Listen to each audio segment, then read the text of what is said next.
So thank you all for attending my presentation. It's a privilege to be back here and share with you the journey of satellite bio. We're working in a field that we call tissue therapeutics, which is really the application of tissue engineering and the application of cell-based therapies and using it for generating therapeutic applications in the clinic. And Satellite is really on a mission to provide options for those with advanced liver disease. As I'm sure a lot of you know, liver disease is unique in that it can start off with a bunch of different etiologies. So it can be genetic in nature, it can be metabolic in nature, it can be viral in nature, but it all converges upon the same point at the end, which is that you end up with hepatic insufficiency, which is really a lack of enough hepatocyte function, which leads to a lot of sequelae. A lot of times these patients end up getting ascites, which is fluid buildup in the peritoneum. They can also get hepatic encephalopathy, which is often driven by a poor metabolism of ammonia by the lack of hepatocytes. And they can also get cirrhosis and portal hypertension. And because it all converges in the same place, cells can be a potential option for solution. However, the big limitation right now with cell-based therapies is just the supply of donor organs. As you guys know, there's about 25,000 patients that get listed for a transplant, for a liver transplant in any given year. However, only 8,000 of those will end up getting transplanted. Beyond that, there are about 550,000 patients with no curative options. There are now some options coming online for advanced liver disease. I'm sure you guys saw the approval of Rezdiffra, which happened as of last week, but that's really focused on providing partial benefits, and it's really on F2 and F3 fibrosis. So patients who have cirrhosis, such as F4, don't really have any options at this stage. And so that's really where satellite comes into play. And so you may ask, how do we actually provide options to these patients? And this is the process that we have in place. And so we have an end-to-end process where we get donor organs. So we get livers from cadaveric donors, so people that have passed away, unfortunately. We isolate their hepatocytes in-house. So we have an isolation facility that we've set up. And we characterize these cells pretty rigorously. And then we put them through our in-house expansion process. As I mentioned before, there's a big limitation in the supply of organs. So we have developed this proprietary process to be able to expand these hepatocytes in-house. Hepatocytes like to expand in vivo, but they don't like to expand in vitro. And so this required a lot of iterations, and I'll go through some of that biology with you today. And then we aggregate them with support cells, and these are fibroblasts, and we'll show some data around that as well. And that provides microenvironmental support for these hepatocytes, and that really forms our drug product at the end of the day. These drug products then get infused intravascularly into the patient. And so we have a lot of different approaches we can use. We can inject them either into the portal vein, or what's commonly done is actually injection into the splenic artery, directly into the spleen. And the idea is that because these patients have such low liver reserve, where by providing some ectopic support, we can bump them over the threshold that's needed for proper function. And again, this is all illustrative in nature, and I'll show you some of the data supporting this. And so you may ask, why do we think an ectopic approach could actually be successful, right? Because you're not actually implanting cells inside of the liver, you're putting them outside of the liver. Why do we think that strategy could actually work? And so we lean on two clinical precedents. One is of this procedure called auxiliary liver transplant. And this is a procedure that's been done on and off, and it's really surgically complex. You take a portion of somebody's healthy liver, and then you implant that entire portion into the patient's body. This can be done one of two ways. It can be orthotopic in nature, so you can actually implant it so you can connect it directly to the liver, or it can be heterotopic in nature, so it can be away from the native liver itself. You can imagine this is a very surgically complex thing to pull off. You have to do a lot of anastomoses, you have to do a lot of connections to the biliary tract, and therefore it's not been adopted widely. It's really only done in a few centers, and it's primarily done in King's College at London. The other precedent that we lean on is one of hepatocyte transplant. So with hepatocyte transplants, they've taken hepatocytes, so these are primary cells, and injected them either into the portal vein or into the spleen itself. However, as I mentioned, hepatocytes don't like to be by themselves. They don't function, they don't survive. And so this procedure has only shown partial benefits. They show some benefits in the first few days after the transplantation, and that response is not durable. So you end up losing the efficacy over time. And so at Satellite Bio, we're really building on these clinical precedents and trying to establish a therapy that is not only easy to administer, but at the same time can be durable and provide options to patients for long periods of time. And I would be remiss if I didn't mention our leadership team. We have a wonderful syndicate of founders, including Chris and Sangeeta. Sangeeta, you guys know obviously extremely well. We also have a great leadership team with our CBO, our CTO, as well as our CSO. And then we have an excellent panel of advisors. We've gotten a good amount of funding. We had a seed round that started in 2020. And at the time, we were just coming out of MIT and starting here in Lab Central in Cambridge. Since then, we've graduated into our own space. So now we're based in Watertown, Massachusetts, and we have a team of about 40 people that are mostly in the lab, but we also have supporting staff, both in terms of business development as well as in terms of administrative support. And so with that sort of context about the company, I'll get into the science itself. So I'm going to talk to you about two different aspects. One is the hepatocyte expansion piece, and the second is the seed formation. Again, these seeds are the heterocellular aggregates that I talked about before. So with hepatocytes, I think that it's been really tough for the field to be able to expand them in vitro. And so to come up with a new strategy, we really look towards physiology. You guys might know this, but if you take somebody's liver and resect a big portion of it, you get liver regeneration. And this is a pretty robust response that can happen over the course of a month or two. Hepatocytes are unique in this, which is that in vivo, they really possess this capacity. However, as soon as you take them out, they lose this capacity. So we try to understand what are the signals that are ongoing in the liver and how can we recapitulate those in vitro to be able to get hepatocytes to expand. And so we looked at progenitor signaling pathways, which are the key ones that kick in when you have a liver injury response. We looked at mitogens that are directly act on adult hepatocytes. We also looked at phenotype stabilizers because you can often undergo EMT transition once the cells are in vitro.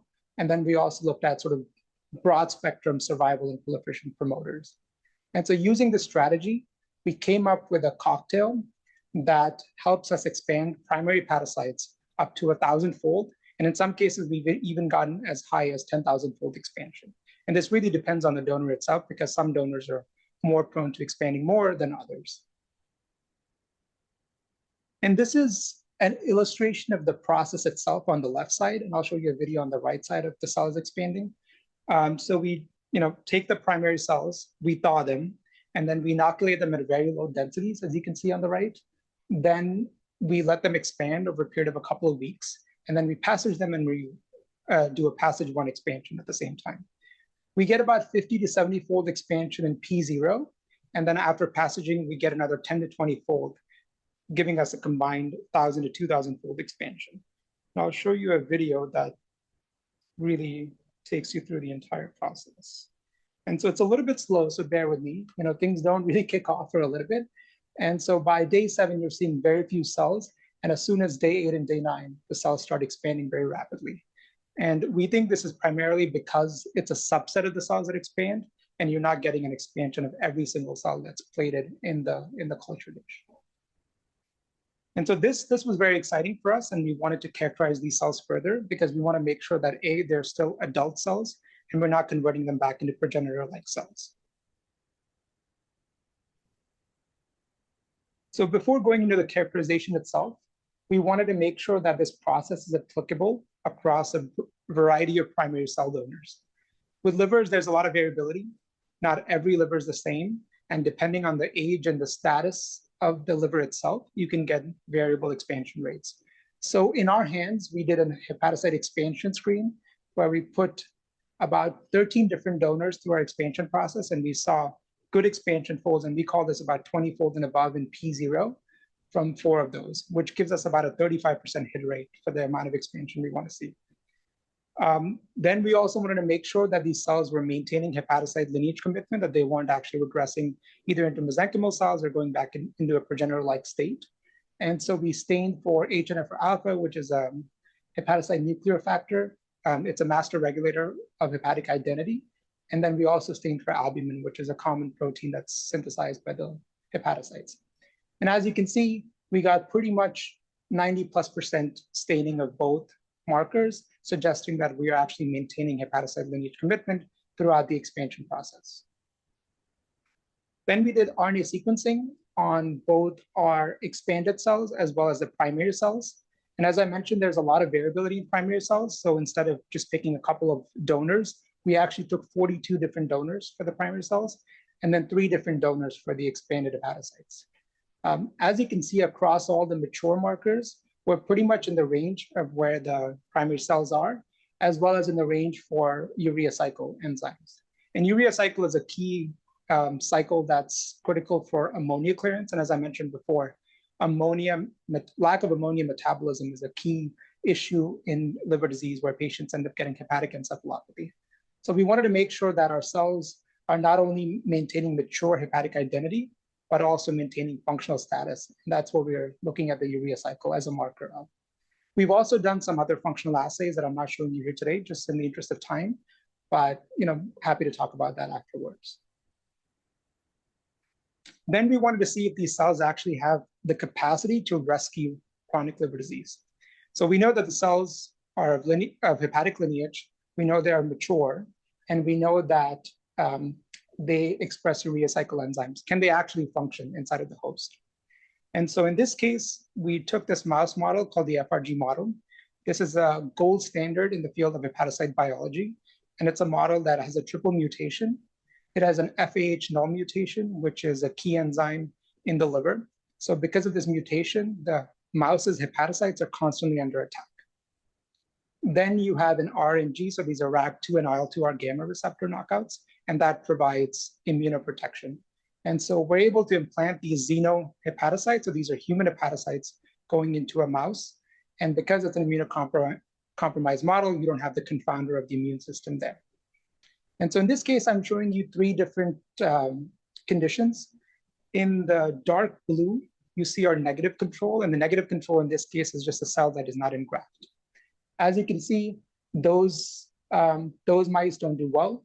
They're not able to maintain life, and you end up getting a large number of them succumbing mortality by about 30 days after withdrawal of this drug. Then you have the red, which are primary human hepatocytes. So again, this is really the gold standard in this model. And as you can see, you're able to get survival rates that are higher than 50% with that. And then you have our expanded hepatocytes that are also, again, administered the same way. And you're getting survival rates that are at or even better than the primary hepatocytes, suggesting again that we're not only able to expand these hepatocytes, but they're actually able to maintain therapeutic functionality throughout that entire process. We also looked at some liver injury markers, such as ALT and AST. These are typically released when the liver is undergoing attack.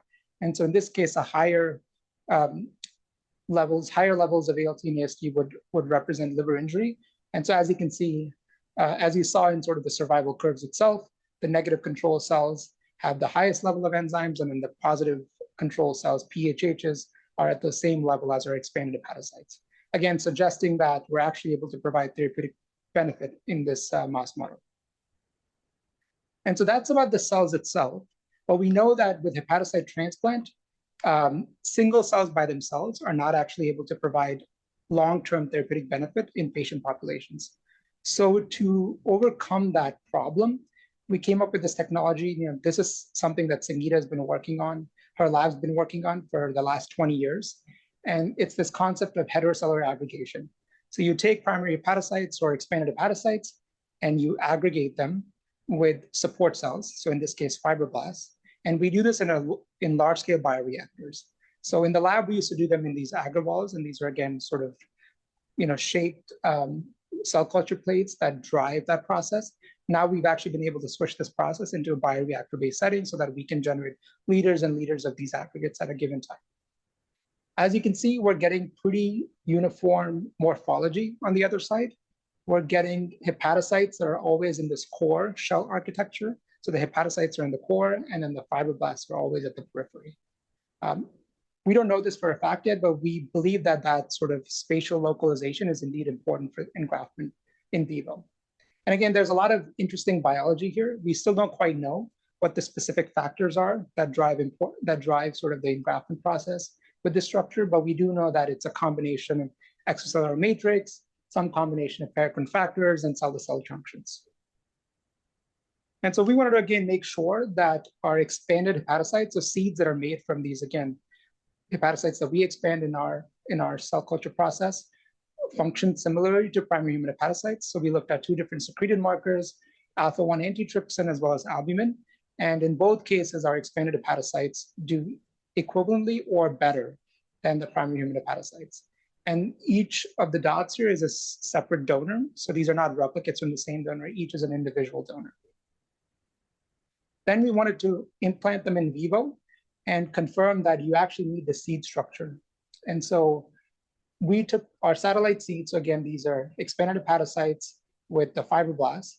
And then we also made seeds with just the hepatocytes themselves. So we removed the fibroblasts as the control, and we wanted to make sure that we actually needed the fibroblasts to provide this benefit.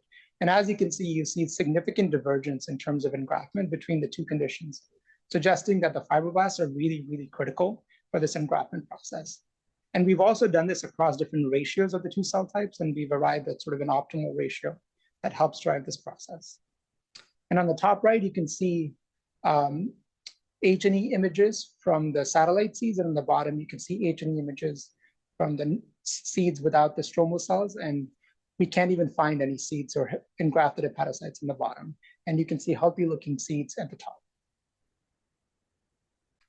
Again, as we did in vitro, we wanted to make sure that the expanded hepatocyte seeds work as well as the primary human hepatocyte seeds in vivo. And so we did the same implantation process, but this time, instead of looking at just histology, we looked at secretion of 3 different biomarkers: albumin, alpha-1 antitrypsin, as well as an apolipoprotein. In all 3 cases, expanded hepatocyte seeds did as well or better in some cases than primary human hepatocyte seeds, suggesting that, again, we do maintain that functionality and it's maintained throughout the process. Then we wanted to look at the vascular invasion process, because we believe that one of the key things that drives durability of after implantation is getting a good, robust vasculature. And as you can see, both in mouse models as well as in large animal models on the left side, we're getting robust vascularization of our implanted seeds. And these are tagged with CD31, which represent the blood vessels, and then hepatocytes are tagged with CK18, which is really the periphery of the cells themselves. And this is what we believe drives this long-term persistence that I'm going to show you in this plot. And so this is a study we did in mice where we implanted our seeds and then we let them go out for about a period of 9 months. We got really good survival and of all of the mice, and at the same time, we got persistence of this signal for the 9-month period. We do start to see a decrease after the 6-month time point, but we believe this is largely due to the limitations of the mouse model itself. NHP mice are immunocompromised, and their lifespan is a little bit limited, and so you start to see some issues that are associated with the mouse model itself. But overall, we're really excited that we can create these expanded hepatocyte seeds. We have been able to uncouple the process so that we're not limited to a single donor organ. We can get donor organs at any time. We can expand them, and then we can bank those cells.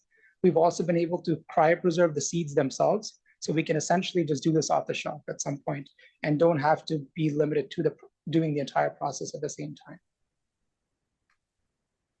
And with that, I think I'm right at time, so I'm gonna wrap it up and then open the floor for questions. And so, as I showed you already, we have a hepatocyte expansion process that provides us the ability to uncouple from a single organ. We have a seed aggregation process that forms the core unit that provides therapeutic benefit in patients. And lastly, we have a scalable production of these seeds such that we can do these at scale and be able to provide enough for clinical applications. So with that, I'd really like to thank not just our team, but also the generosity of the organ donors themselves.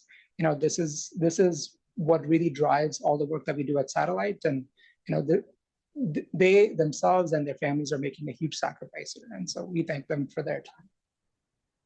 With that, I will pause here and open the floor for questions.